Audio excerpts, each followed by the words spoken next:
Hi, this is Alan Thompson and Betsy Thompson. coming to you from the agency in coastal Virginia. And the biggest complaint about real estate agents, it's not commission, It's it is communication. I got my communication major here from college. That's right. You did graduate, right? I did. Radford Okay. University. She's got a degree in 1997. Degree in communication. So I'm going to let Betsy open up about why communication is so important in a real estate transaction. Yes. So my lineage has no problem communicating. Oh, None. no. So, I mean, if... Most talkative in high school yes, class. and if you get Brianna on the phone... And my daughter. You'll get that too. Same for her. It's like you see Bree pop up and you're like, oh. It's like 30, 45, an hour conversation. But that's okay, because who doesn't love talking to their child? At least she wants to talk to us. But here's the deal. So the number one problem with real estate agents is communication. So they get the listing, they get the buyer, and then dark. At the end of the deal, what happens? They sold you a house, gone. That is not how it works with us. So during the transaction, we want to be very communicative. We want you to know what's going on. So I'm not going to say you're going to hear it from me every day, because I'm not going to lie. It is not going to be from me every day.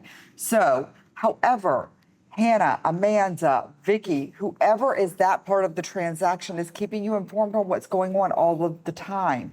We do have updates that are happening that are letting you know. And like I'm going to tell every single solitary one of you, my phone always gets answered. If I am not answering the call, it is because I'm with one of you.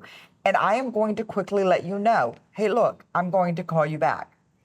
And I always do. There's nobody who can say, I do not return that phone call, or I'm not quickly going to return that text, because I'm overly communicative.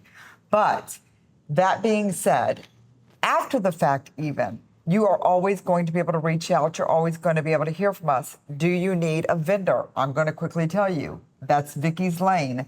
Please reach out to her. Do you need a piece of paperwork? That's Amanda or Hannah's lane. We're going to hook you up with them. You're going to come to client events with us at all of times. But here's the thing. We want you to always feel like you can come to us for everything. I don't want you to be stressed. My number one line is, don't you stress, leave that to me. If I need you to stress, I'm going to tell you when to stress. But otherwise, leave it all on my back. You know, I have clients call me all the time and they're like, oh my gosh, I don't know how you do this every day with so much, because I am feeling this. And this is just one thing for me.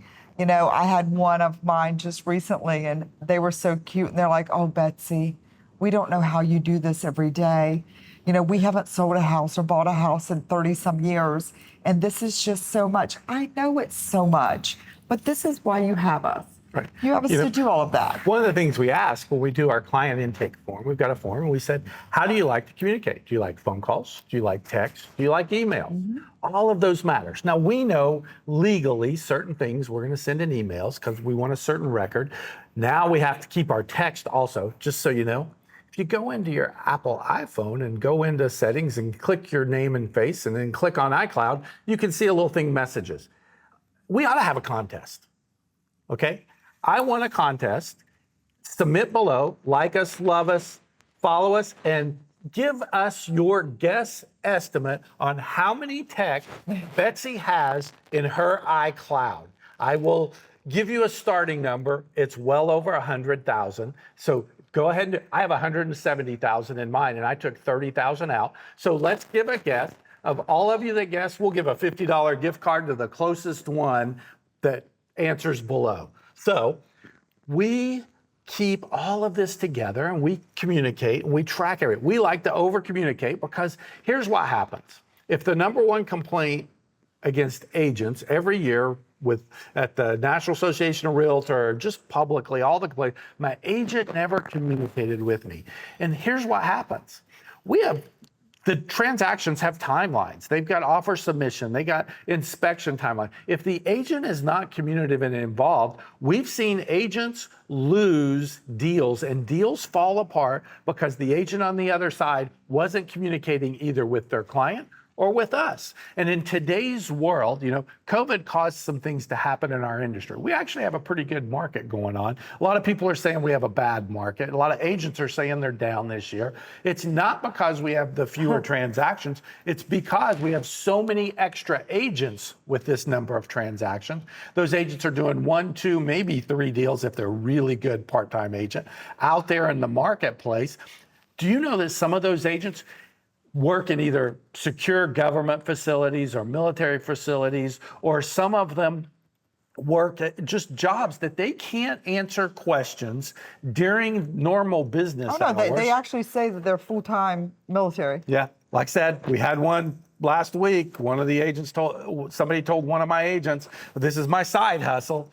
And that's why we weren't hearing from her during the day. Every time we couldn't get an answer to anything till 7 o'clock at night. Wow. That brings me, very interesting. So one of my clients right now, she said to me, hey, my boss said that there's this house. I don't want to say the street because there's only one house on the street. That's the seller is very eager to sell. And I said, oh, okay. She goes, so let's make this offer. And I said, all right, great. So I pulled up the agent. The house has been on the market for 350 some days. And I said, oh, great. Okay. Going to expire soon, by the way. It's 357 days. So I pulled it up and I was like, okay, well, it's right on the railroad tracks on this street. And I'm like, all right, well, that's probably why. So I just pulled it up, text the agent the offer, because I'm like, it's a lower offer. So I texted him the offer and I said, hey, I'm just going to make this kind of a offer. I said, let me know if it's anything that your client would entertain. I understand that he's super motivated right now. Been on the market for close to a year. I said, please let me know if it's something that he would entertain. That was 3 days ago. I have yet to hear anything back. Now, we also see this constantly. There are what we will call a flat fee or discount broker model out there, and they will actually put in the MLS, don't contact me, contact the seller directly, and because they're not involved in it. But, here's one of the things is, besides the missed deadlines, we look at our transactions. I used to have it written on my whiteboard. I said, if the client asks us, we already failed. We want you to know what's going on, what's coming down the road, what the next step is, because it's our job. You don't sell a lot of houses for the most part. We've got investors, but for the most people, they sell a house every 3, 4, 5, 7, 10 years. We do this every day. We know what's going to happen, and we know we have to relay that to you for you to be comfortable, because it's a stressful situation to buy or sell a house. So communication is critical. I'm constantly doing training for the team, the staff. We're constantly looking at, why did this take so long, or why did this happen? Or if something happens, we want to get better and better and better at it. So that's how we learned. Some people would respond to our text quickly, but they wouldn't answer our phone calls. Some people would answer a phone and never respond to an email. That's why we started asking, what's your preferred method of communication? Because communication is just so important. Well, it's no different than what buyers and sellers, should expect from their agents. I mean, yeah. I really think that to me, when I get super frustrated with an agent on the other side, all I can think of is how bad they're letting down their client. And my sad thing about that is you hired them. And what did you not know? And it's super sad to me because I'm going to use that whole thing on there's not enough data out there.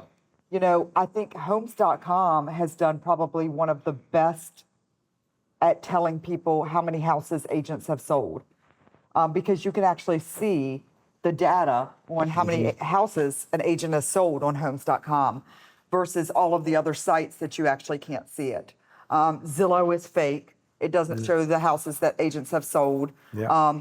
But Homes.com actually does do probably the best at actually showing how many houses, how many homes, and they're probably the only one. Like I said, if you're an agent out there, if you're early in your career, my best advice to you from somebody been doing this 36 years is learn to communicate as often as valuable, and especially communicate when you have bad news.